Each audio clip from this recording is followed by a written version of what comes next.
broadcast tonight, another provocation from North Korea. The Communist state fires 2 short-range missiles into the sea off its east coast, the second such launch in a week. The situation is getting more dramatic by the hour in Ukraine, with the Russian military strengthening their grip on the Crimean Peninsula. A look at whether the country is on the brink of war and what the future holds for the troubled country. Plus, a new coalition party is on the works. Korea's main opposition party and independent lawmaker An Chol-soo begin to lay the groundwork amid growing criticism from the ruling party. For these stories and more, next on ARIRANG News at 8. Good evening to our viewers in Korea, and hello to those of you who are tuning in from around the world. You're watching ARIRANG News at 8, live from Seoul. I am Yoo Ji-hye. We begin this evening with the latest provocation from North Korea. The Communist state fired 2 short-range missiles off its eastern coast on Monday morning, the second such launch in under a week. The South Korea's defense ministry condemned the move, saying it is keeping a close watch for additional provocations. Hwang Sung-hee reports. South Korea's defense ministry remains on high alert after North Korea fired what are believed to have been 2 Scud-C short-range missiles into the East Sea early Monday morning. The ministry said the missiles flew about 500 kilometers, which means they could hit targets in South Korea and Japan. The launch comes just days after the North fired 4 short-range missiles from the same location. Such launches of short-range missiles by Pyongyang are a common part of its regular military drills, but Seoul sees the latest string of launches as an intentional provocation in protest against annual joint military exercises between South Korea and the United States. North Korea's short-range ballistic missile launch appears to be a typical two-sided tactic. The North seems to be intentionally ratcheting up tensions by firing the missiles during the key resolve exercises. South Korea views North Korea's recent missile launches as a violation of UN Security Council resolutions, as a handful of UN sanctions ban the regime from using ballistic missile technology. Experts say launches of this sort are considered a low-degree provocation compared to last year's saber-rattling from Pyongyang, which included threats of nuclear war against Seoul and Washington. Since they come amid thawing inter-Korean ties, experts say it could be a North Korean attempt to build its ground before entering another round of negotiations with the South. Hwang Sung-hee, ARIRANG News. The first round of working-level talks between Red Cross representatives from North Korea and Japan wrapped up on Monday with an agreement. Our Hyun-bin tells us what it entails and what it means. After 6 hours of Red Cross talks in the northeastern Chinese city of Shenyang on Monday, North Korea agreed to cooperate in repatriating the remains of Japanese nationals, although more specifics were not released. The 3-day talks, the first since Prime Minister Shinzo Abe took office in late 2012, were proposed by the North. They were led by Lee Ho-rim, Secretary General of the North's Red Cross Society, and Osamu Tasaka, Director General of the International Department at the Japanese Red Cross. Lee said soon after the meeting that officials from both countries need to meet regularly to discuss the repatriation issue. Top senior diplomats from both foreign ministries attended the meeting, but there's speculation that Japan wants to talk about Pyongyang repatriating Japanese abductees who are still alive in the North. The Japanese government lists 17 nationals it believes were abducted by North Korea in the 1970s and 80s. Tokyo, however, suspects Pyongyang may have kidnapped more. 5 abductees were repatriated to Japan in 2002. Japan has been requesting that North Korea reinvestigate where the abductees are. North Korea continues to urge Tokyo to compensate for the suffering of the Korean people during Japan's brutal colonization of the Korean peninsula in the early to mid-20th century. The Japanese government will address current outstanding bilateral issues, including the abduction of Japanese nationals, and will attempt to bring a proactive attitude out of North Korea. And what could be a first step toward resuming full-blown official discussions between North Korea and Japan? Eyes are focused on whether the Red Cross meetings will lead to formal bilateral talks between the two governments. Back in 2012, the first government-level meeting between the two countries was held in 4 years after similar Red Cross discussions. But follow-up talks were scrapped after North Korea launched a long-range rocket. Hyun-bin, ARIRANG News.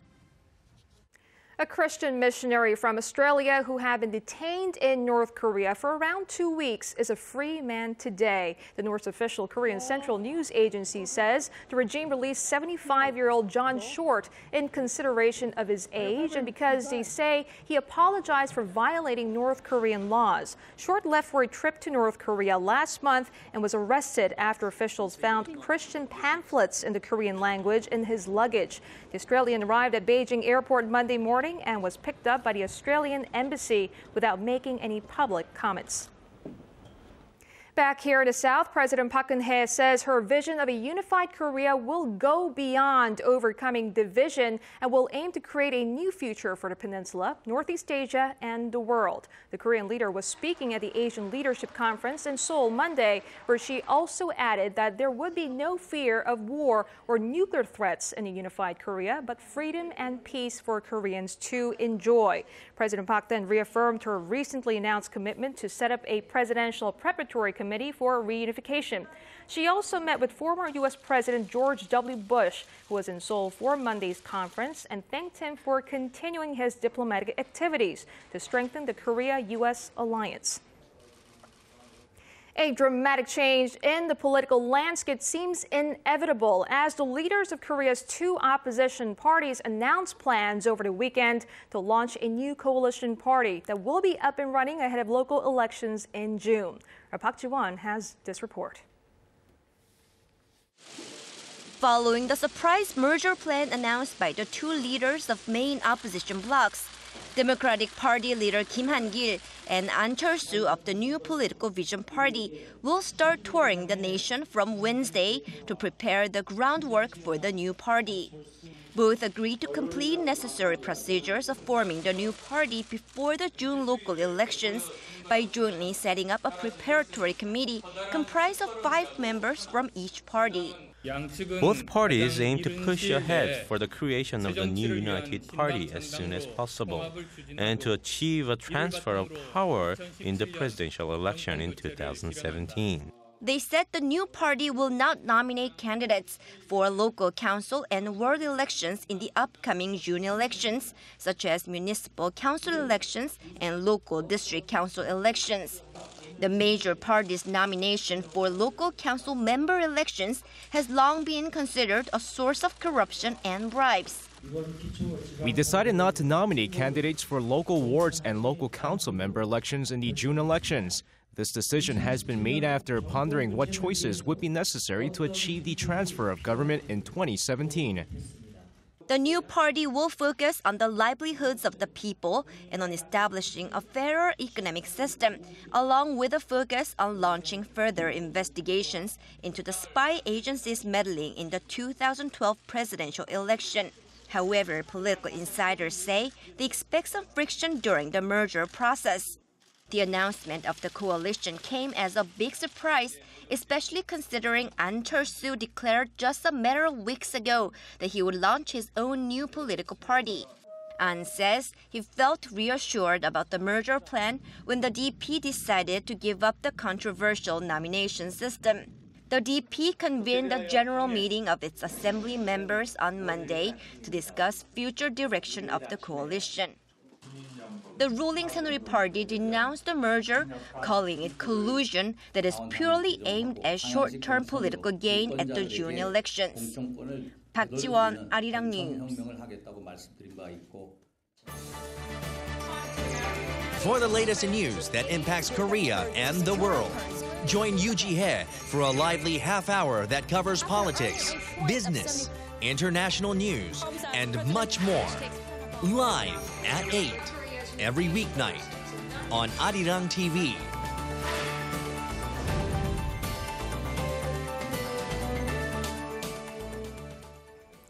Tens of thousands of medical doctors here in Korea have announced that they will stage a one-day strike next Monday and then a 6-day-long one starting March 24th. The government, however, says it won't just sit idly by and let a medical crisis unfold. Yoo Di-an has this report. With an overwhelming yes vote of almost 80%, the Korea Medical Association has decided to go ahead with a nationwide walkout from March 10th. The protest is the first in 14 years, and given that over half of all practicing doctors nationwide participated in the vote, it could potentially deal a huge blow to the medical industry and to patients in need of medical services. Doctors in Korea are furious about a government plan announced late last year to introduce telemedicine in for-profit hospital subsidiaries. They're concerned such measures lay the groundwork for privatizing medical services. Doctors are feeling extremely desperate given the reality they are facing. So many will voluntarily take part in this strike. The Ministry of Health and Welfare is trying to reassure the public that the strike will not lead to that much inconvenience, given that they expect the participation rate to only be in the 20 to 30% range. The government has also vowed to take legal measures against those who take part in the strike.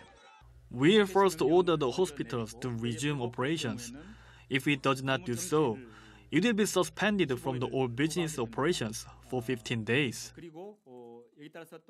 Both the ruling and opposition parties have slammed the decision, calling on the Medical Association to call off the walkout for the sake of patients' health. But since both the government and the Medical Association are refusing to back down, not many are holding much hope for a compromise anytime soon. 유리안, 아리랑 뉴스. Now, President Park Geunhye has tapped a veteran central bank official to be the new governor of the Bank of Korea. The presidential office spokesperson said that nominee Lee Ju-yeol had a profound knowledge of central bank business and has a good sense of judgment about the international financial market. Lee started work at the central bank in 1977 and has held key positions throughout the years, including as the head of the research department. He was also deputy to current Governor Kim Jung-soo for about 2 years until 2012.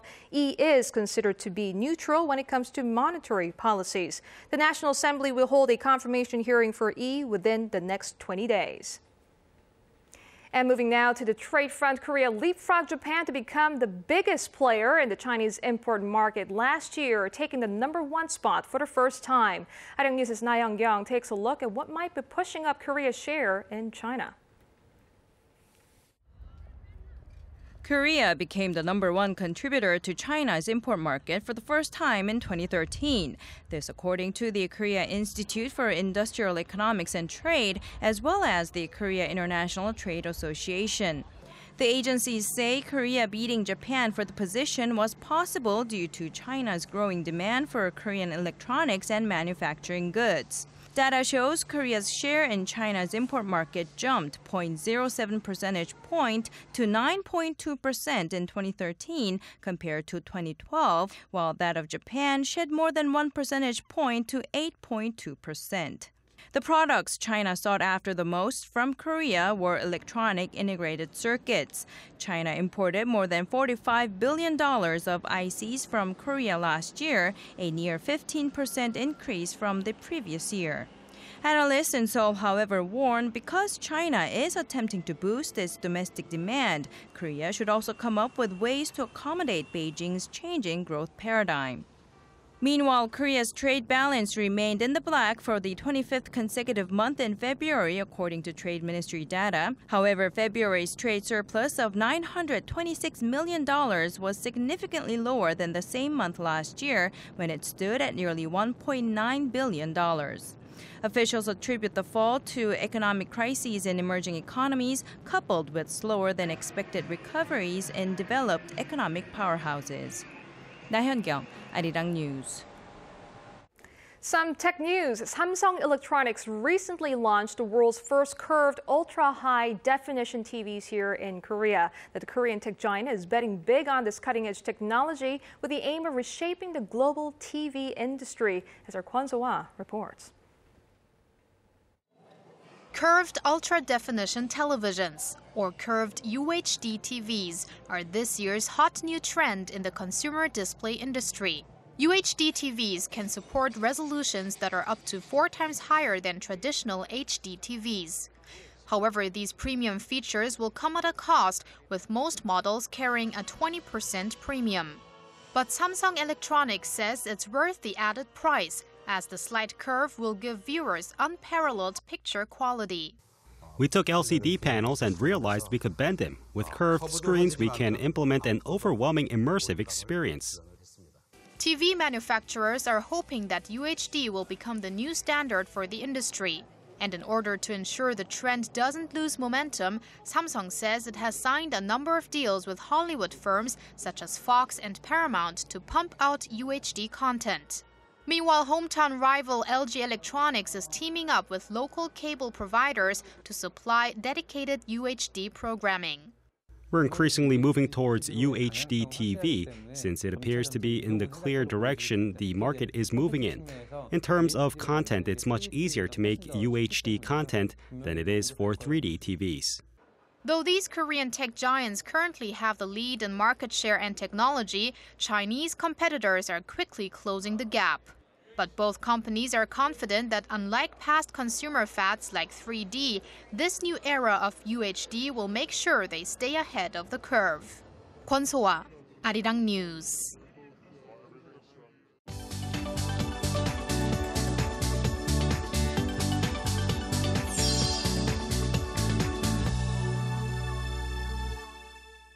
A red alert in Ukraine as tensions remain sky high and new developments are unfolding by the hour. The current crisis has led the group of 7 nations to condemn Russia for invading Ukraine and to cancel preparations for an upcoming G8 summit. Shin Se-min has the details. The international community is stepping up pressure on Russia to pull its troops out of Ukraine, but Crimea is under the control of Russian soldiers. The group of 7 major industrialized nations on Sunday condemned Moscow's invasion of Ukraine and even canceled preparations for an upcoming G8 summit scheduled to take place in Sochi in June. U.S. Secretary of State John Kerry, who will arrive in Kiev on Tuesday, has condemned Russia for what he called an incredible act of aggression. The U.S. Congress has already called for sanctions against Russia. Russia's parliament has already given the green light to its president Vladimir Putin to use military force to protect its citizens in Ukraine, defying calls from the international community not to intervene. Over the weekend, Ukraine mobilized its forces for a possible confrontation with Russia after Russia dispatched over 6,000 troops to Crimea and surrounded several small Ukrainian military stations, demanding them to disarm. On Sunday, Ukraine's Navy chief defected to Russia after having been appointed just a day before. Russia has also been staging military exercises involving 150,000 troops along its border with Ukraine. Shin Se-min, ARIRANG News. So the big questions now are whether Ukraine really is on the brink of war and what does the future hold for the country. From Ukraine's deepening internal divide to what the West and Russia want, ARIRANG News' Song Ji-san digs a little deeper into the ongoing unrest. Ukraine has warned it is on the brink of disaster and any invasion by Russia would mean war. Both Russia and the West say they want a peaceful resolution, but with Putin securing permission to use Russian troops not just in Crimea but in Ukraine as a whole, the crisis could well develop into a full-blown clash of violence. Russia and the West are at loggerheads on the fundamental question of who is the legitimate authority in Ukraine. Western powers say it is the new interim government in Kiev, authorized by the Ukrainian parliament. Russia says Kiev is in the hands of an illegitimate government of far-right extremists installed as a result of a coup that ousted President Viktor Yanukovych. Moscow wants the West and Kiev to go back to the agreement signed with Yanukovych to hold discussions about constitutional reform, but that would effectively mean recognizing the new Ukrainian government as illegitimate. Although the conflict has intensified, the deployment of Russian troops to Crimea has not yet led to bloodshed. Western powers, backed by NATO and the White House, are calling on the Kremlin to send its military forces back to Russian bases and to refrain from any further interference in Ukraine, threatening it of economic penalties. Ukraine, sandwiched between Europe and Russia's southwestern border, has been plunged into chaos since the ouster President Yanukovych on February 22nd, following bloody street protests that left dozens dead and hundreds wounded. Ukraine faces a deepening internal divide. Those in the West, the majority of whom speak Ukrainian and are more liberal, generally support the interim government and its European Union tilt. But the better off, Russian-speaking eastern half prefer a Ukraine over which Russia casts a long shadow. 송지선, 아리랑 뉴스. In other global news, from a massive volcano eruption in Guatemala to Hollywood's biggest night, we now connect live to our Paul Lee at the News Center. Now, Paul, let's start in neighboring China, where thousands of the country's policymakers are gathering in Beijing this week. That's right, Jiang. China's top political body opened its 9-day session in the Great Hall of the People on Monday. Top party and state leaders were in attendance, including President Xi Jinping and Premier Li Keqiang. The 2,200 deputies attending the annual session of the Chinese People's Political Consultative Conference will discuss major issues concerning the country's development. Some of the other main topics on the agenda include China's economic growth forecasts, foreign relations, reform policies, and tackling chronic pollution. The event, however, has been overshadowed by a deadly knife attack at a train station in the southwestern Chinese city of Kunming. A severe violent terrorist attack happened on March 1st at the Kunming railway station in Yunnan province. We extend our profound condolences to the civilians killed in the incident. Please stand in silent tribute. Meanwhile, Chinese authorities are continuing their investigation into the Kunming knife attack that killed at least 29 people and injured over 130 others this past weekend.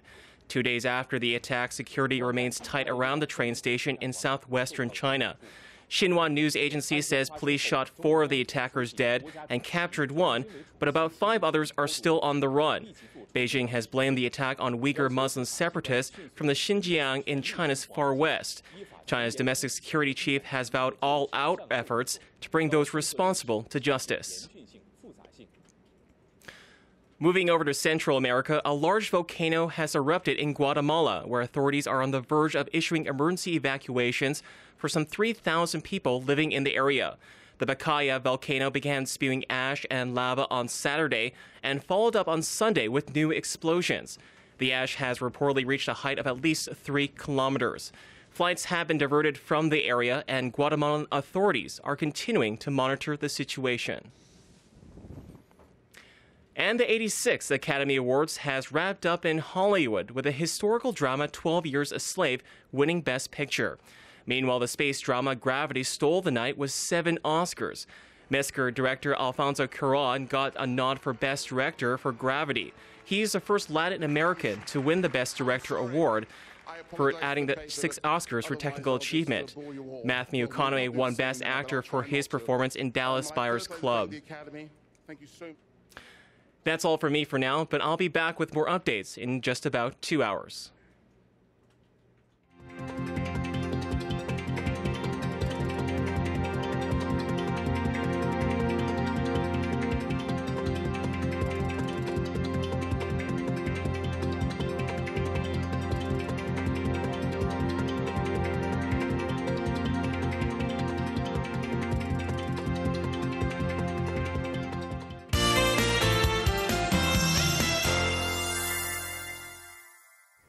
Another blast of snow hit the United States while we here in Korea are getting ready for spring rain. For more, let's go over to our Kim Bo-kyung at the Weather Center. Now, Bo-kyung, another winter storm in the U.S.?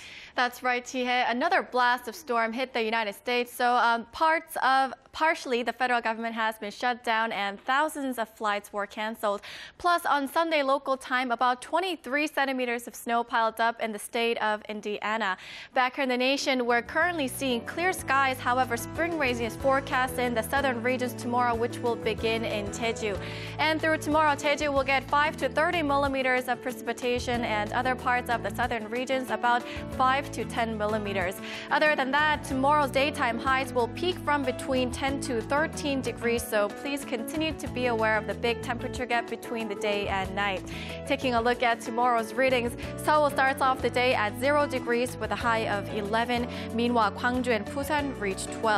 Moving on to other regions, Daejeon and Jeju make it to the low teens, while Dokdo tops out at 7. Well, that's all the weather update for Korea, and here's a look at the international weather.